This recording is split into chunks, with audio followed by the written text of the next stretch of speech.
সুন্দর চেহারা একদিন নষ্ট হয়ে যাবে, কিন্তু আপনার সুন্দর ব্যবহার সেটা সারা জীবনই মানুষকে আকৃষ্ট করে রাখবে। তো সুন্দর চেহারার চেয়ে সুন্দর চরিত্রের অধিকারী হওয়া অত্যন্ত প্রয়োজন। তো হ্যালো বন্ধুরা, আসসালামু আলাইকুম সবাইকে। আমার নেত্রকোনার মেয়ে চ্যানেলে তোমাদের সকলকে স্বাগতম। তো আজকে সকাল থেকে আমি অনেক কাজে রুটিন করে রেখেছি, তাই সবার আগে পেট ঠান্ডা করতে হবে। আর পেট ঠান্ডা করার জন্য আমি রান্না বান্নাটাই আগে সেরে নিচ্ছি। আর কিছুদিন ধরে যেহেতু বাসায় আমি একা থাকছি, মানে ব্যাচেলর লাইফ বলা যেতে পারে। আর এদিকে আমি মুরগির মাংসটাকে সুন্দর করে ধুয়ে টুয়ে পরিষ্কার করে নিয়ে এখন মশলাপাতি দিয়ে মাখায় নিব সুন্দর করে। তো আমি হলুদের গুঁড়ো, মরিচের গুঁড়ো, ধনিয়ার গুঁড়ো সব কিছু একসাথে দিয়ে দিচ্ছি। আমাদের নেত্রকোনাতে এরকম করে বেশিরভাগ রান্নাবান্না হয়, মাখায়া তরকারি একসাথে আমরা মাখায় বসাই দিই, মানে যেটা গোস্ত রান্না হলে আমরা মাখিয়ে রান্না করি। আর অনেকেই আছে আবার বাগার দিয়ে রান্না করে। আমার বাগার দিয়ে তরকারিটা খেতে বেশি ভালো লাগে না, যার জন্য আমিও তাই শিখছি মাখায় রান্না করব। আর এই যে দেখেন আমি তেল দিতেছি, তেল দেওয়ার মধ্যে কতবার করছি যে অল্প করে তেল দিব, বেশি তেল দিলে আমি আবার খাইতে পারি না। আবার এদিকে কথা বলতে বলতে তখন আমি লবণ দিতেই ভুলে গেছিলাম গাইস।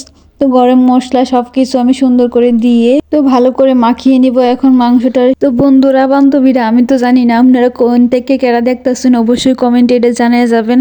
আর হয়েছে কি তা, আমার ভিডিওটা যদি ভালো লাগে অবশ্যই আমার ভিডিওটার মধ্যে একটা কমেন্ট কইরা, লাইক কইরা, তারপরে একটা শেয়ার তো দেওয়াই যেতে পারে যদি মন চায়। ছোটো বোনের এই পেজটা, চ্যানেলটা যদি ভালো লাগে অবশ্যই চ্যানেলটা সাবস্ক্রাইব অ্যান্ড ফলো করে দেওয়া যাবেন সবাই। তো এদিকে রান্না বান্না করতে করতে আমি তো অনেক কাজে রুটিন করে রেখেছি সকাল থেকে। কিন্তু ঘুম থেকে উঠছি আমি 12টার সময়, উঠে রান্না বান্না করতেছি। আর এদিকে রান্না করতে করতে আমার 1টা বেজে গেছে। এখন কি রেখে কি করবো আমি বুঝতেই পারছি না, যেহেতু ঘরে আমি একা। তো আমি ঘরের রুম মুছবো ভাবছিলাম, তারপরে কাপড় চোপড় ধুবো, তো সব কিছুই করবো ইনশাল্লাহ। আমি আবার যেটা চিন্তা করি সেটা যত কষ্টই হোক, আর সময় থাকলে থাক, না থাকলে নাই, রাত হয়ে গেলে ওইটা আমার কমপ্লিট করাই লাগবে। আর এইদিকে দেখতেই পাইতেছেন যে আমি কাপড় চোপড় সব কিছু ভিজায় রেখে দিছিলাম, ওইদিকে রান্না বসায় দিয়ে ভাবছি যে কাপড়গুলারে আমি কাছাকাছি করে ফেলবো সব। আর এই যে দুই বালতি কাপড় আমি ভিজাইছি আজকে। এত পাগল আমি কেমনে যে হইলাম, আর এত পরিমাণ কষ্ট হয়েছে গাইস, কি বলবো আর তোমাদের। আর এই যে কথা বলতে বলতে দেখো আমার রান্নাটা কত সুন্দর হয়ে গেছে। আর আমি এদিকে কাপড় চোপড়গুলোও ধুয়ে নিছি। তো তোমাদের যদি ভিডিওটা আমার ভালো লাগে অবশ্যই অবশ্যই অবশ্যই চ্যানেলটা আমার সাবস্ক্রাইব করে দিবে। আর এখন আমি কাপড় চোপড় নিয়ে যাব ছাদের উপর যায় লাইটা দিয়ে আসবো রোদের মধ্যে। 3টা বেজে গেছে, আমি যাচ্ছি এখন ছাদের মধ্যে কাপড় লাড়তে।